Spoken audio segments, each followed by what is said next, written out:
अस्सलाम वालेकुम। वो कट्टर यहूदी था। उसने मेरी तरफ शराब का पैमाना बढ़ाते हुए मेहमान नवाजी का हक अदा किया था और मैंने इंतहाई रोबदार अंदाज में इनकार करके अपने मुसलमान होने का सबूत दिया था। उसके रवैये और मुस्कुराहट में कोई तब्दीली नहीं आई थी, मगर उसके चेहरे पर आए तासरात से उसकी खफगी का इजहार हो रहा था।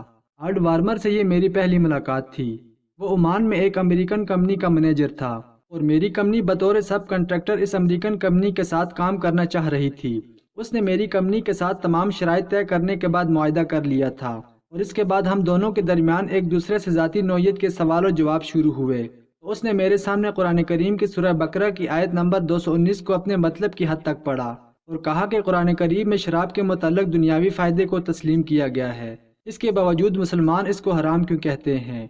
गो कि मैं आलमे दीन नहीं था, मगर मेरा ईमान था कि मेरा खुदा मुझे एक गैर मुस्लिम के सामने शर्मिंदा नहीं होने देगा, और ख़ासकर जब बात उसके दीन की होगी। लिहाजा मैंने अपने मेज़बान से कहा, वो सूरह बकरा की जिस आयत का जिक्र कर रहा है मेरे सामने इसे खोले, उस लफ्ज़ी और बामहावरा तर्जुमा करे, मुझे साबित करे कि दीन इस्लाम में किसी ऐसी चीज़ की ममानियत आई है जिसमें इंसानियत की भलाई और फलाह थी। मेरी बात सुनकर पहले तो उसे हैरत का झटका लगा और फिर उसने मुतल्लिका आयत अपने मोबाइल पर खोली, उसका इंग्लिश में बालफ्ज़ व माना तर्जुमा किया, जो उर्दू में कुछ इस तरह से बनता था। आपसे शराब और जुए के मुतालिक पूछते हैं, कह दो उनमें बड़ा गुनाह है और लोगों के लिए कुछ फ़ायदे भी हैं, और उनका गुनाह उनके नफ़ा से बहुत बड़ा है। और आपसे पूछते हैं कि क्या खर्च करें, कह दो जो ज़ायद हो। ऐसे ही अल्लाह तुम्हारे लिए आयतें खोल कर बयान करता है ताकि तुम गौर करो। जब उसने मुकम्मल आयत पढ़ ली तो मैंने उसे बताया कि इस आयत में बज़ाहिर जिस फ़ायदे का जिक्र किया गया है वो फ़ायदा यकीनन दुनियावी है। इससे क़तई नज़र अगर आप अपने तौर पर शराब के फ़ायदे व नुकसानात का अंदाज़ा लगाएं तो आपको समझ आएगी कि इसका नुकसान फ़ायद से सैकड़ों गुना ज़्यादा है। मैंने थोड़ी देर के लिए तौक़ुफ़ किया, आर्ड वार्मर की आंखों में आंखें डालीं और पूछा कि शराब इस्लाम में हराम है, मगर आप लोग तो इस्लाम की पैरवी नहीं करते। मैनेजर साहब ने जवाब दिया, बिल्कुल भी नहीं। मैंने अगला सवाल किया, आज तक आपने शराब से कितना फ़ायदा उठा लिया है। मेरी तवक्को के ऐन मुताबिक जवाब देते हुए जनाब मैनेजर साहब ने लाखों करोड़ों डॉलर के बिजनेस का हवाला देते हुए बताया कि शराब तैयार करने से लेकर पीने तक इतने करोड़ डॉलर मार्केट में सर्कुलेट करते हैं, जिससे रोजगार के मौके बढ़ते हैं और हज़ारों लोगों के लिए शराब का कारोबार रिज़्क़ का जरिया है। अपनी बात मुकम्मल करके वो खामोश हुए तो मैंने उन्हें अमेरिका की यूनिवर्सिटी में पेश आए वाक़या जिसमें एक शख्स ने शराब के नशे में धुत होकर 9 तलबा को मौत के घाट उतार दिया था का हवाला देते हुए कहा कि आपके इन लाखों करोड़ों डॉलर से ज्यादा कीमती जान थी उन 9 तलबा की जिनको शराब के नशे में धुत एक शख्स ने मौत के घाट उतार दिया। मेरी बात सुनकर मैनेजर साहब की आंखों में हैरत और लाली उभरी।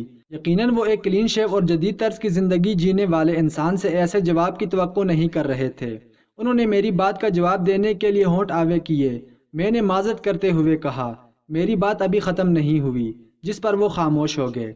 मैंने अपनी बात को मज़ीद आगे बढ़ाया और मोहतरम मैनेजर साहब से पूछा कि शिकागो के ऑरफन होम में जहां यतीम नौजवान बच्चे और बच्चियों को रखा जाता है, 2017 में वहां कुछ लोग शराब पीकर घुस गए थे। उन्होंने सिक्योरिटी एहलकारों को पकड़कर तशद्दुद करने के बाद एक कमरे में बंद कर दिया और इदारे में मौजूद यतीम बच्चों और बच्चियों के साथ जिनसी ज्यादती की, और उनके इन जबर को सहते सहते 3 नाबालिग बच्चियां जान की बाजी हार गईं, जबकि एक बालग बच्ची जिसने मज़ाहमत की, इसके बाजू और टांगे तोड़कर इसे जिनसी तशद्दुद का निशाना बनाने के बाद इबरत का निशान बनाने के लिए जिंदा जला दिया गया। और जब इन मुजरिमान के खिलाफ केस हुआ, वो गिरफ्तार हुए तो पता चला उनका कोई क्रिमिनल रिकॉर्ड नहीं था। उन्होंने इदारे के करीबी नाइट क्लब में शराब पी और हद तजावज़ करने पर होश हवास में न रहे। वापसी पर उन्होंने इदारे में दाखिल होने की कोशिश की तो सिक्योरिटी गार्ड ने मज़ाहमत की, जिस पर तैश में आकर सिक्योरिटी गार्ड को तशद्दुद का निशाना बनाया गया, और चूंकि वो तैश में थे इसलिए इदारे के अंदर दाखिल हुए और इस कबीह फेल के मुर्तकिब हुए। ये काम उन्होंने कस्दन नहीं किया, बल्कि शराब नोशी की आदत ने उनसे करवाया। मैं एक बार फिर खामोश हुआ। मैनेजर साहब की आंखों में आंखें डाली और कहा कि आप भले ही इस्लाम कबूल ना करते, मगर इस्लामी तालीमात पर अमल करते तो ना वो नौजवानों का ग्रुप शराब पीता, ना शराब बनती, ना वो होश हवास से आरी होते, और ना ही मासूम कमसिन बच्चियां जिनसी तशद्दुद सहते सहते मर जाती। आपके लाखों करोड़ों डॉलर्स ना मासूम बच्चों की लूटी हुई इज्जत वापस दिला सकते हैं और ना ही उन्हें ज़िंदगी दिला सकते हैं। बहस को मजीद तूल देने के बजाय आर्ड वार्मर साहब को लाजवाब करने के बाद मैंने इनसे इजाज़त मांगी तो उन्होंने मुसाफा करते हुए पर्सनली दरख्वास्त की कि अपनी कंपनी की तरफ से प्रोजेक्ट को हेड में करूं। तो मैंने एक बार फिर माजरत चाही اور مناسب دلیل دیتے ہوئے واپسی کی راہ کی۔ جب میں نے واپسی کے لیے دروازہ کھولا تو مینیجر صاحب نے تعریف کرتے ہوئے کہا، میں پہلی بار لاجواب ہوا ہوں۔ میں نے پلٹ کر کہا، آپ نے پہلی بار کسی ٹکر کے آدمی سے سوال کیا ہے جس کے دل میں اللہ تعالیٰ کے سوا کسی کا خوف نہیں۔ اس کے ساتھ میں دروازے سے باہر نکل گیا اور یوں یہ ملاقات اور ڈیل میرے لیے ایک بہترین یادگار بن کر رہ گئی۔ قارئین کرام کو بھی بتانا چاہوں گا کہ اسلام نے کسی بھی ایسی چیز پر پابندی نہیں لگائی جو بنی نوع انسان کے لیے مفید ہو، مگر افسوس آج کا مسلمان بجائے غیر مسلموں کو قائل کرنے کے اسلام ایک سچا دین ہے، خود ان کے نظریے کا قائل ہو چکا ہے کہ اسلام تلوار کے زور پر نافذ کیا گیا دین ہے جس میں فقط پابندیاں ہی ہیں، حتیٰ کہ اسلام میں واضح احکامات ہیں کہ اسلام میں جبر نہیں ہے، انسانیت کی بقا، بھلائی اور فلاح فقط اسلام کی پیروی کرنے میں ہے۔ یہ بات تمام غیر مسلم محقق بھی تسلیم کرتے ہیں، مگر اللہ تعالیٰ نے ان میں سے اکثر کے دلوں پر مہر لگا رکھی ہے، اس لیے وہ قبول نہیں کرتے، سوائے ان لوگوں کے جن کو اللہ تعالیٰ نے اپنے فضل سے ہدایت بخشی ہو۔